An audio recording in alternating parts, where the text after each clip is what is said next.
नमस्कार फ्रेंड्स, अगर आप एक एंटरप्रेन्योर हैं या फिर किसी कंपनी में जॉब करते हैं, क्या आप अपनी डेली वर्क के वही पुरानी तरीके से परेशान हो गए हैं? अगर आपका जवाब यस है तो ये बुक आपके वर्क को रीवर्क करने के नए नए प्रोसेस को बताती है। आज हम जिस बुक की समरी बताने वाले हैं उसका नाम है रीवर्क। ये बुक हमें अपने ऑफिस में काम करने के नए नए तरीके को अनलॉक करती है। चाहे आप एक स्टार्टअप कंपनी रन कर रहे हो या फिर किसी कंपनी में जॉब कर रहे हैं, ये प्रिंसिपल्स हर एक जगह अप्लाई होती है, इसलिए वीडियो को एंड तक जरूर देखें।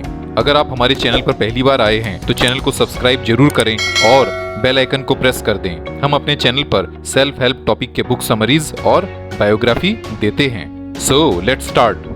पहले के मुकाबले किसी भी कंपनी को स्टार्ट करना और उसको रन करना आज के जमाने में बहुत ही आसान है, थैंक्स टू टेक्नोलॉजी। पर अगर आपको लॉन्ग टर्म में मार्केट में टिके रहना है तो आपको आपके प्रोडक्ट की यूनिकनेस को हमेशा कस्टमर को दिखाना होगा, और वो तभी हो पाएगा जब आप अपने कंपनी के डेली प्रोसेस को स्ट्रॉन्ग बनाएंगे। हमने यहाँ पर हर एक प्रोसेस को पिलर का नाम दिया है। Pillar 1 planning, pillar 2 productivity, pillar 3 hiring, pillar 4 marketing, pillar 3 R&D, pillar 6 by product, और लास्ट वाला एक सरप्राइज है जो हम आपको इस वीडियो के एंड में डिस्कस करेंगे।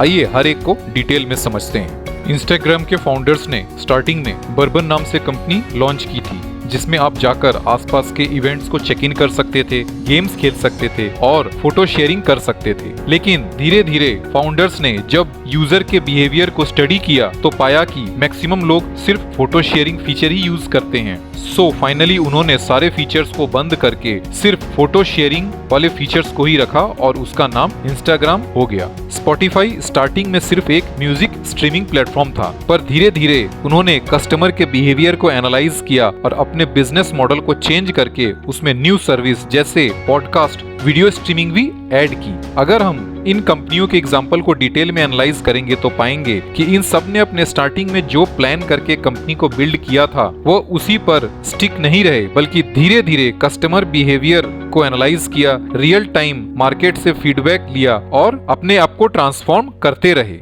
पैटागोनिया यूएस की क्लॉथिंग कंपनी है। प्रोडक्शन की डिमांड पूरी करने के प्रेशर में एम्प्लॉइज को बहुत प्रेशर किया जाता था, जिससे कि वो देर रात तक रुकें और अपना काम खत्म करके जाएं। इससे लोगों में काफी निगेटिव अप्रोच आने लगी, जिसके वजह से कंपनी की क्वालिटी धीरे धीरे गिरने लगी। कंपनी ने जब ब्रेनस्टॉर्मिंग किया और पाया कि लॉन्ग वर्किंग आवर्स के वजह से एम्प्लॉइज बर्नआउट फील करते हैं, इसलिए कंपनी ने 1996 में 4/10 शेड्यूल इंप्लीमेंट किया। इसका मतलब था 8 घंटे 5 दिन तक काम करने से अच्छा है 10 घंटे 4 दिन तक सिर्फ काम करें। इसको इम्प्लीमेंट करते ही कंपनी में प्रोडक्टिविटी इंक्रीज हुई, क्वालिटी भी इम्प्रूव हुई और एम्प्लॉइज अपने वर्क और प्रोफेशनल लाइफ को बैलेंस करने के वजह से उनकी हेल्थ भी इम्प्रूव हुई। इसी तरह के कल्चर को अब नेटफ्लिक्स, सेल्सफोर्स और बहुत सारी कंपनीज एडॉप्ट कर रही हैं। ज्यादा देर तक काम करने से अच्छा है कि कम देर तक काम करें, लेकिन क्वालिटी वाइज काम करें। मान लीजिए एक कंपनी है XYZ, उसकी प्रोडक्ट की क्वालिटी बहुत अच्छी है और मार्केट में उसकी डिमांड भी बहुत है,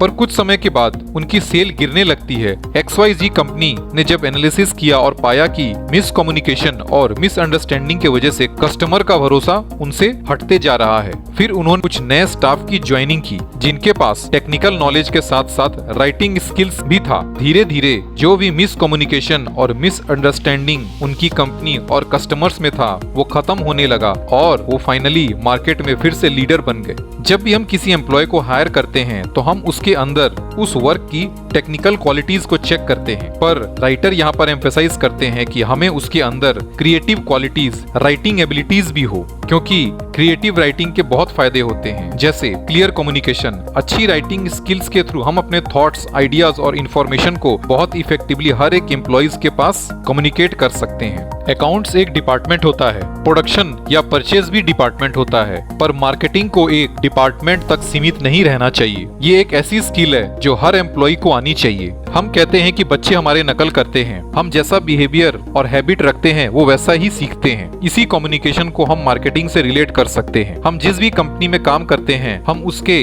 अनटेंजेबल ब्रांड एम्बेसडर हैं और जाने अनजाने में हम उसकी मार्केटिंग करते रहते हैं। जैसे जब भी हम किसी कस्टमर को कॉल करते हैं तो वो एक मार्केटिंग है। अगर हमने उसकी प्रॉब्लम इफिशिएंटली सॉल्व कर दी तो कस्टमर वर्ड टू माउथ से मार्केटिंग करेगा। जब भी हम किसी को मेल करते हैं तो वो भी एक मार्केटिंग है। अगर आप सॉफ्टवेयर इंजीनियर हैं और अगर वो सॉफ्टवेयर कस्टमर के पास हैंग होता है तो वो एक निगेटिव मार्केटिंग है। अगर आप एक रेस्टोरेंट बिजनेस में हैं तो डिनर के बाद बिल के साथ मिंट सर्विस देना एक मार्केटिंग है। सो हमें ये समझना होगा कि मार्केटिंग एक डिपार्टमेंट की रेस्पॉन्सिबिलिटी नहीं है, बल्कि ये हर एक एम्प्लॉइज की रेस्पॉन्सिबिलिटी है।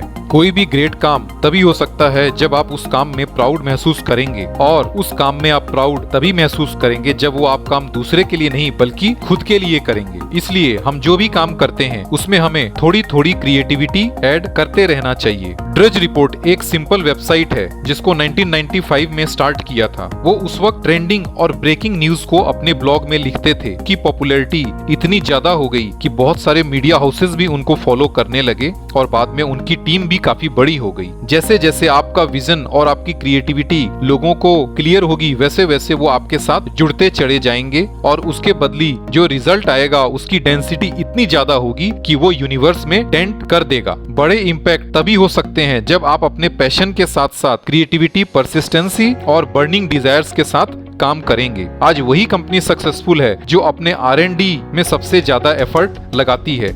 हर कंपनी में रॉ मटेरियल आता है, फिर उस रॉ मटेरियल को प्रोसेस किया जाता है और फाइनली फिनिश प्रोडक्ट्स बनता है। किसी भी प्रोसेस में 100% रॉ मटेरियल का हम 100% फिनिश प्रोडक्ट नहीं बनाते। कुछ ना कुछ वेस्ट होती ही है और इसी वेस्ट को हम बाई प्रोडक्ट कहते हैं। ये बाई प्रोडक्ट कंपनी के किसी काम नहीं होती, पर हो सकता है वही बाई प्रोडक्ट किसी और कंपनी के काम आ सकती है। इसलिए हमें अपने बिजनेस में अपने बाई प्रोडक्ट को एनालाइज करना चाहिए और उससे भी रेवेन्यू जनरेट करनी चाहिए। जैसे इस बुक के राइटर की कंपनी है 37 सिग्नल्स। सॉफ्टवेयर बनाने और लॉन्च करने के चैलेंज को वो अपने ब्लॉग में लिखते थे। उसके बाद उन्होंने उन्हीं एक्सपीरियंसेस को वर्कशॉप में कंडक्ट की और फाइनली बुक लॉन्च कर दी, जिससे उनको $1 मिलियन का बेनिफिट हुआ। देखिए, कंपनी का मेन प्रोडक्ट तो सॉफ्टवेयर बनाना ही है, पर कंपनी ने अपने एक्सपीरियंसेस को as a by product use किया और उससे भी काफी पैसे बनाए।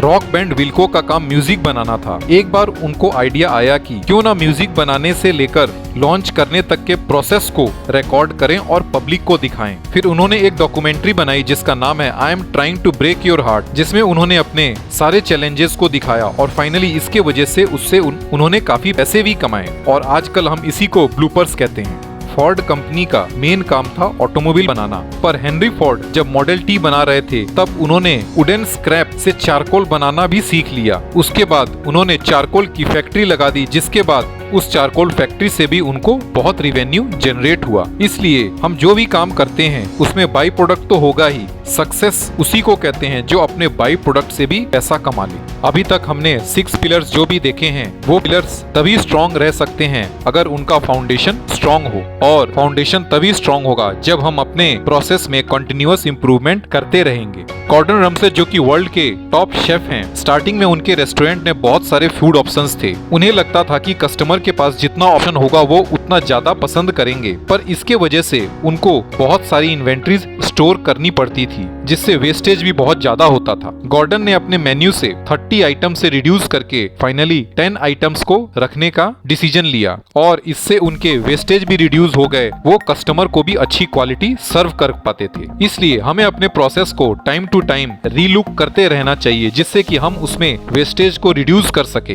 इसको हम मैन्युफैक्चरिंग में लीन मैन्युफैक्चरिंग भी कहते हैं। जैसे डॉक्टर कहते हैं कि मोटे आदमी में सबसे ज्यादा बीमारी होती है, इसलिए डॉक्टर रेकमेंड करते हैं कि उनको लीन होना चाहिए। इसी तरह से जब भी कोई प्रॉब्लम आती है तो हमें उसमें ज्यादा रिसोर्सेस लगाना नहीं चाहिए उस प्रॉब्लम को सॉल्व करने से, क्योंकि उससे वो प्रोसेस मोटा हो जाता है। हमारी तो कोशिश होनी चाहिए कि हम उस प्रोसेस को कैसे लीन कर सके, यानी उसमें से वेस्टेज कैसे रिड्यूस कर सके। पहले manufacturing industry high volume of inventories को स्टोर करते थे, जिससे कि अगर सप्लाई चेन में कोई प्रॉब्लम आ जाए तो उससे प्रोडक्शन को इफेक्ट ना हो। टोयोटा ने पहली बार इस प्रॉब्लम को आइडेंटिफाई किया और जस्ट इन टाइम सिस्टम को इवॉल्व किया, जिसमें उनकी इन्वेंट्री कम हो गई और उनको जो प्रोडक्ट जब चाहिए होता था वो उसी वक्त उनके पास आ जाता था। इससे फाइनली उनके प्रोसेस में वेस्ट रिडक्शन भी हुआ, जिससे उनको काफी बेनिफिट भी हुआ। इसलिए आज के युग में न्यू टेक्नोलॉजीज जैसे आर्टिफिशियल इंटेलिजेंस, चैट जीपीटी, ये सब हमारे प्रोसेस को लीन बनाने में हमारी मदद कर सकती है और हमारे वेस्टेज को रिमूव कर सकती है।